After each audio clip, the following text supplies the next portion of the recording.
And our next story comes from George Sproule. And George, this is your first time telling a story, and we're looking forward to hearing it.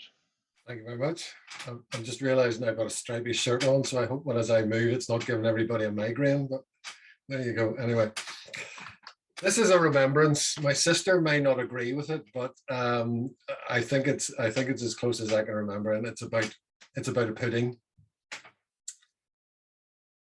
It was always late October and always began with the book. It once had a burgundy coloured cover, which was long faded and flower covered, so that now it looked more like an old leather shoe that had been once too many times out in the rain. And the spine was much sellotaped, brown layer upon brown layer. She would lift it out from behind the big white bowl of the Kenwood mixer and meticulously go through the list of ingredients to make sure she had enough of everything.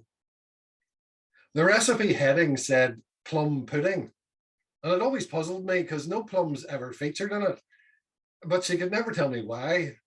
Just one of those things. The checking process involved going through the array of tall red metal tins with gold lids that held all the fruit.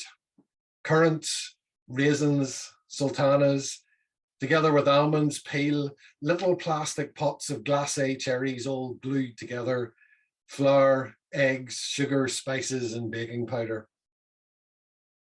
There were always 4 puddings to be made. 2 of the puddings were for us to use over the holiday, and 1 would be taken to my nana in Derry via snowy December apocalyptic car journey on the old road over Glen Shane. That leaves 1 pudding, and we'll come to that in a bit. The puddings called for 2 strange and exotic things. From a store cupboard, she lifted out a tatty box with a red, yellow, and blue cover bearing the words, "The original Atora shredded beef suet," and a picture of 3 round objects, a bit like potatoes floating in what was clearly gravy. What on earth this stuff was doing in a Christmas pudding completely defeated me. However, she told me it was for binding everything together, and that shut me up. The other thing came in a small glass bottle.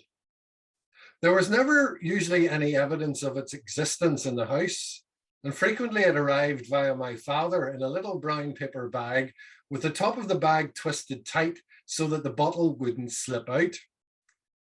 Crucially, this also meant that you couldn't see what the bottle contained. Eventually, I discovered what it was.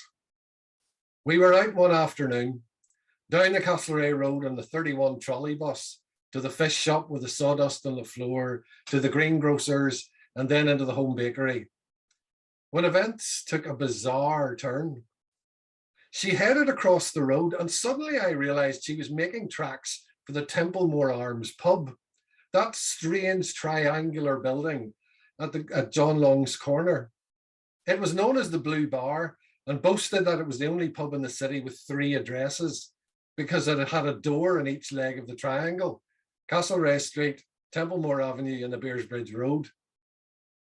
Like lots of local landmarks, it's now demolished and an empty wedge of pavement. Now, you need to understand, this was my Donegal-raised Presbyterian, teetotal, Temperance League advocate mum, and she was heading steadfastly towards the door of a public house, trailing me with her. I knew pubs as bad places for grown-ups and that we were supposed to steer well clear of them. "Will I have to stand outside?" I asked, not sure at all why she was going in, and more than a bit worried that she might not re-emerge. "No, just come on, I'm only going in for something," she replied. And then we went through the narrow door with the brass handle and the odd-coloured glass strip window. To be honest, I've little memory of the inside, other than it was quite dim, afternoon quiet, and smelt really weird. She went up to the bar, and I heard her ask for the required item. "Can I have a quarter bottle of brandy, please?" "Aye, is Hennessy all right?" came a man's voice from somewhere above my head. "Yes, thank you. It's just for the puddings," she said, as if some justification was needed. Brandy? There was brandy in the puddings. Seriously. She paid, dropped the bottle into her handbag out of sight, and quick as that, we were outside and on the bus. The preparation and steaming day would follow very soon after. 4 chunky white ceramic pudding bowls waited in line on the table. She got the biggest dinner plate she had, laid it on a sheet of greaseproof paper, and drew round it. All in all, she would cut out 8 circles, double thickness for each bowl. These would be set to one side, together with a ball of hefty white cotton string. Then the alchemy began.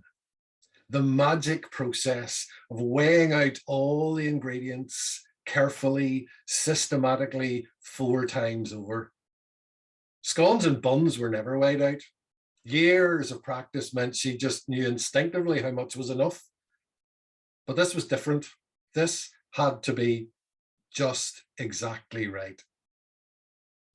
I would watch as it all went into the brown baking bowl and folded together with a long-handled, bleached, out-of-shape wooden spoon. The same spoon, incidentally, that she used to dispense rapid, stinging chastisement on the backs of our legs if our childhood transgressions merited it. But today, it was Merlin's wand, conjuring ambrosia from another world. In went the brandy, golden and smelling of I knew not what, the dregs clinging to the side of the small glass as it slipped into the bowl. "Do you want to stir the mixture?" she asked. I climbed on a stool, squared up to the bowl, and took hold of the spoon handle. The mixture was heavy for me to turn over, so she closed her hand over mine, and we stirred slowly and evenly together, whilst all the while the heady aroma of fruit, brandy, and spices carried me away to another place entirely. Getting a 7-year-old high vaping from a pudding mix is probably not what she intended, but that was absolutely what was happening. I got down and watched as she tipped each mix into its greased white pudding bowl, set the greaseproof paper on the top, and smoothed it down round the edge. She cut a length of string for each one and wound it round the lip at least 3 times and started to tie it off. "Here, hold your finger on the knot." I reached up and poked my finger where she indicated and pressed as hard as I could whilst she completed the loop. The imprint of the string remained on my fingertip until the blood flowed back into it. That was 2 significant contributions to the process I'd now made. She repeated the process with a tea towel round each bowl, and again, I was head of knots. This steaming process took hours. Kettle upon kettle of water was boiled to top up the gurgling pots, and constant checking to make sure they didn't boil dry. Eventually, the puddings were lifted out and left to cool, then set up into a high cupboard and left to mature. Come Christmas Day, a last hour of steaming was needed, and then the pudding was ready to be turned out onto a plate. This was a ritual of exhilarating drama. She cut the string and pulled away the greaseproof paper, all brown with the steam and the juices from within. The aroma, when I inhaled, was truly astounding. If the frankincense and myrrh stuff that the wise men brought to the baby in the manger didn't smell as good as this, then he had been seriously shortchanged. The pudding slid cleanly from the bowl and sat on the plate in perfect shape, squat, demerara dark, and smouldering steam. I devoured my share, and it was over all too quickly, at least until we did it again on Boxing Day. But the drama wasn't just as intense this time. Reruns seldom are, except for one last glorious throw of the dice. The 4th pudding was still in the cupboard, and there it remained, maturing and intensifying in flavour until just about a week before she began the process all over again. It was kept for my October birthday tea, when, in a triumphant distillation and foretaste of what was to come some weeks later, it was dished out, just as squat, demerara dark, and smouldering steam, in celebration of another passing year of my life. I don't think I had a star, shepherds, or singing angels appear when I was born. They weren't a common sight in the Jubilee Hospital in the 50s. And to be honest, I don't think I ever asked my mum if any strange men from faraway places turned up bearing gifts. But then again, she never told me where she got the recipe for the pudding from. Oh, that's such a lovely story, George. Thank you so much. Thank you. I'm sure people will be putting their own memories of their own Christmas Yeah. puddings in the chat. Just want to let folks know to use the chat and to send messages to the storytellers, to Dave and to George.